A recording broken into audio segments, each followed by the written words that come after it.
What is going on, everybody? How is everybody doing today? Welcome here today to my reaction to ESPN's new 2021 NBA mock draft. This is written by their two top draft guys, scout guys, Jonathan Givony and Mike Schmitz, and we are going to be reacting to their 60-pick mock draft today. If you guys enjoy these mock draft reaction videos, feel free to drop a thumbs up on this video. I would really appreciate it, and I'll leave a link to this article in the description below. So it is weird how ESPN does this. They just kind of list, like, the players, not really any reasoning for these. Like, yeah, not really at all. I guess they do give some player rankings and why they're good, but not really to the team's fit or why the team would technically draft one of those players. So, yeah, this is going to be a little bit different of a mock draft reaction than usual. So we'll start off. You guys can kind of just see the first, 9 picks on your screen. We can kind of have, we'll have the first 13, as you can see there. But, yeah, they have number 1, Cade Cunningham, going to Minnesota.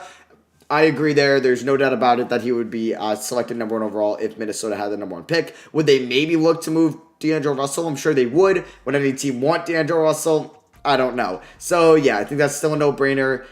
Even with Anthony Edwards. Imagine Anthony Edwards, Cade Cunningham as your backcourt for the future. That is nice. You can't lie. That is a nice backcourt. And then I guess you could probably have, like, D'Lo at the 1. Or not even D'Lo. Like, you could roll out D'Lo, Edwards, and Cade, and then you got Cat, and then you got to figure out that position. But if they fall out of the top 3, then it sucks because they don't get their pick. On to 2, Houston taking Evan Mobley. I think that would be the pick 100% as well. Maybe they'd look into Jalen Green, but I don't think so. I think getting Mobley as your center and having Mobley and Christian Wood as your front court for the future is phenomenal, or at least it's a great start. Houston's in the same boat as Minnesota because they could maybe not end up with their first round pick, as if they fall out of the top 4, they don't get it. So, yeah, they need it to be 1, 2, 3, or 4, and if they get 2, I think Evan Mobley is no doubt going to be the pick for them. Detroit at 3, Jalen Suggs, I think. I disagree. I'd probably take Jalen Green. I think Jalen Suggs is a great player. I'm just a huge fan of Jalen Green. He's my number.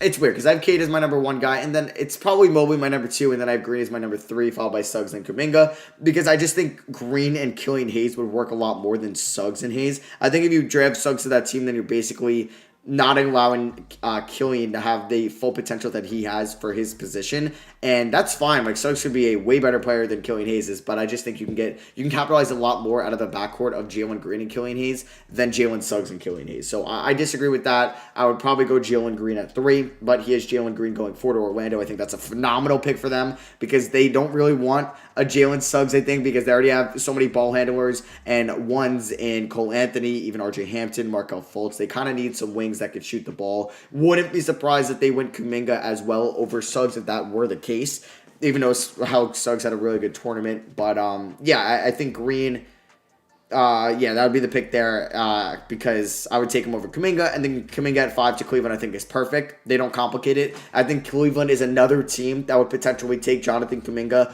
over Jalen Suggs due to them already having Garland and Sexton in the backcourt and really having nobody in the front, like, at the 4, like, yeah, you can have an Okoro, Kuminga, Allen. Like, that's something, right? That's something for the future, and you're finally going to move on from Kevin Love as your best power forward potentially going forward, and it could be Jonathan Kuminga. So I think that they would be so happy getting Kuminga in this draft, and that would be massive for them. Now is where it gets interesting. OKC taking Keon Johnson. That is the first non-consensus top 5 player off the board. Sometimes it's Keon Johnson. Sometimes it's Jaden Springer. Sometimes it's Jalen Johnson. Sometimes it's Scotty Barnes. But he is Keon Johnson going to OKC. A great 3-and-D product or projected player. And I think that would be really good for OKC going forward. This is a huge riser. Davian Mitchell out of Baylor. We saw how great he was in the tournament on the offensive end, especially shooting the ball from 3, and how great he was on the defensive side of the floor, looking like the best defensive player in the NCAA tournament.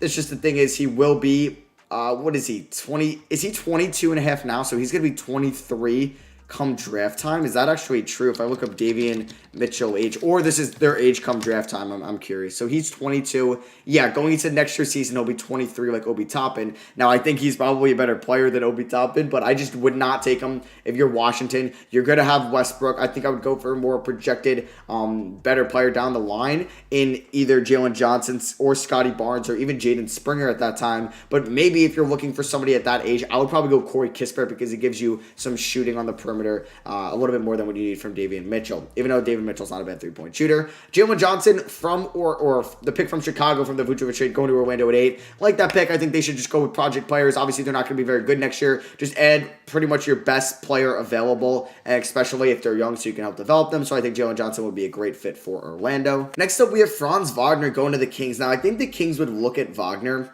I think that they're a team that would be in the market for Franz. It's just, would they take him at 9? Maybe if they were like around 11 or 12 potentially, but could 9 be too high with good project players like Scotty Barnes still on the board, even Isaiah Jackson for what he can progress into or what he's projected to be at the next level. That could be a great pick. I mean, Kispert, obviously they're not going to really go a guard at all or a point or like a ball handler because they have Halliburton and Fox. So I would think they would want a wing/big. And yeah, that could be Franz Wagner, so not a terrible pick, so I kind of agree. The Knicks getting Scotty Barnes at 10. How did the Knicks end up at 10? I'm so confused. It's so the ESPN's BPI on how they think the season will end. So they think the Knicks wind up with the 10th pick in the draft. And if the Knicks got Scotty Barnes, I'd be happy with that. I think that would be a fine pick if the Knicks ended up at 10, even though they're looking for their point guard. But hey, that might be like Lonzo Ball in free agency. Number 11, we got Toronto taking Isaiah Jackson. I think another good pick there, but would they maybe go somebody maybe more as a wing player? Because they do kind of have their front court next year in Boucher and Pascal Siakam, but they could definitely use a backup big. So yeah, I do like Isaiah Jackson for them. And San Antonio getting Corey Kispert, just getting a great shooter. Definitely one of the older players in this draft as he is a senior at Gonzaga, but whoever drafts him is going to love his shooting, and that could be like a Golden State. They may love Corey Kispert. So next up, we got Cam Thomas going to the New Orleans Pelicans. Another fantastic shooter in this class. You have Kispert, Davian Mitchell, Cam Thomas, some absolutely phenomenal three-point shooters. Jalen Green here going into the lottery. I think Cam Thomas provides Pelicans for shooting, which they could definitely use to help space the floor for Zion Williamson. Josh Getty going to the Pacers here at 14. I don't know much about him or the 15th pick, Alperen Sengun, just because I don't really watch any foreign film or just European or wherever they play until the NCAA tournament / NBA, and mainly till the NBA season is over. Then I'll try to watch some of those games like last year. We were watching LaMelo and RJ Hampton throughout the year. I'm just trying to think like Pokusevski. I didn't watch or Teo Maledon, not one game of them from last year until the season was done, or mainly in quarantine at that time because we had a lot of free time. So I really don't know much about those guys, so I won't really give any opinions on them. Kai Jones going to Memphis at 16. They could definitely use a backup big. Gorgie Zhang is gone, and have him as a backup. Mainly center, and you have him and Brandon Clark off the bench, not too bad. Whoa, James Bouknight, I should have mentioned him a little bit higher. 17 seems incredibly low. Yes, he's a sophomore coming out of UConn, so he's not the youngest player in this draft, but he might be one of the best shooters in general. Off the ball, oh my god, he's phenomenal, and I think that'd be a steal of a pick for Atlanta if they were able to get him at 17. Trey Mann going 18. Interesting to see Trey Mann going in front of Sharif Cooper and Ayo Dosunmu. But yeah, Charlotte could look for another guard. I think Charlotte would want a big man, like even Usman Garuba, who they have going a little bit later, could be a pick there. Just because they already have Devontae Graham, he might be gone though. LaMelo Ball, Terry Rozier, they don't need another one basically. Sharif Cooper going to Boston. If you're looking at time without Kemba Walker, you have Peyton Pritchard and maybe Sharif Cooper. OKC going Usman Garuba, yet another project player, somebody I don't really watch at all, but I just know he's very raw coming out of the Spanish League or Real Madrid, and we'll see what he can do. And I think OKC, a team that's not going to be good next year. Why not take somebody that you can develop? Moses Moody, 21 in Houston. I think that's incredible value. Somebody I think that should probably go in the lottery as well. Like when I was mentioning kind of some project players that maybe Washington would even look for, or Orlando, or Sacramento, like these wing players that can shoot. Moses Moody, another one another great shooter in this class, and him going 21 I think is a little criminal. Knicks getting their point guard Ayo Dosunmu at 22, would not mind that. I think if they ended up with Scotty Barnes and Ayo Dosunmu in this class, I'd give that 2 thumbs up. Jared Butler to the Lakers at 23. They can use, honestly, a veteran presence. Like, I'm sure they would have loved to get Davian Mitchell at that pick. I don't think Davian Mitchell is going to go as high as 7. I don't think he'll go in the top 10. Maybe he will, but I just don't see it now. So maybe he's more of like a 13 to 18 guy. And hey, maybe the Lakers would want to trade up for him. But I think he would be a perfect pick for the Lakers. But get his teammate Jared Butler, not too bad. Zara Williams going to Denver at 24. I think he would maybe prefer somebody with a little bit, okay. So I'm just looking like a little bit more, just a little more experience. Even like Chris Duarte, Duarte. I always butcher his name. But yeah, like somebody like him out of Oregon. Like just Zaire Williams seems very raw, and like obviously Denver helped progress like guys like Bol, Michael Porter Jr. Do they really want to do the same with Zaire Williams? I don't know. Charles Bassey going to the Rockets at 25. Not a bad pick, but them getting another center in this class is definitely interesting. That's their third first-round pick, yeah, here, if they get to keep their pick. So Houston might be able to add a lot of good talent from this class. Then we got, Duarte going to the Clippers at 26. I think that's a great pick. Marcus Bagley, 27 at Brooklyn. Jaden Springer falling to 28, I think is very criminal. He's the guy that I think could go in the lottery, and they have him going 28 to Phoenix. I mean, if Phoenix got him, hell yeah, be the successor to Chris Paul in a year or two. But I don't think that's a realistic scenario that he falls to 28. Max Abmas, falling to 29. Out of Oral Roberts, I did not watch him at all throughout the NCAA season. And then obviously Oral Roberts made it to the Sweet 16, so we all kind of knew about him. That would be kind of crazy if he goes in the first round. Greg Brown, somebody that was a lottery pick going into the NCAA season, didn't have a great year at Texas. But we'll see if he maybe can rise up draft boards due to his size and kind of his positional need and scarcity in the NBA. And that is the first round, basically.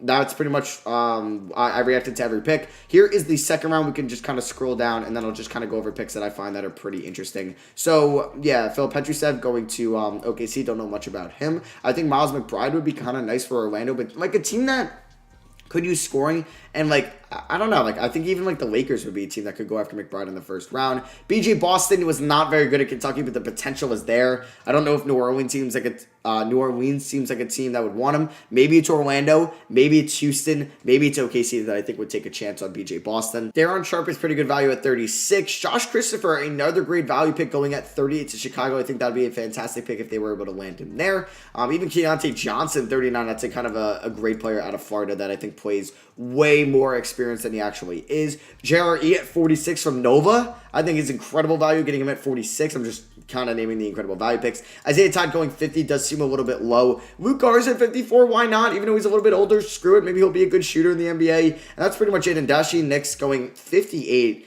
See, like, I don't know the whole G League thing. Like, can they stay another year if they don't feel like they can get drafted? Who knows? And then DJ Stewart going to the Pacers at 60, another kind of high upside pick, and that would be interesting if he falls that low. But yeah, that is going to be it for me, reacting to ESPN's new 2021 NBA mock draft. Let me know what you guys think of it down below. I just thought Davian Mitchell was maybe a little bit too high, and then guys like James Bouknight too low, Moses Moody too low, and then also Jaden Springer way too low at 28. But yeah, that is going to be it for me. Thank you all for watching. Drop a like if you guys did enjoy. I love you guys, and I'll see you on the next one. Peace.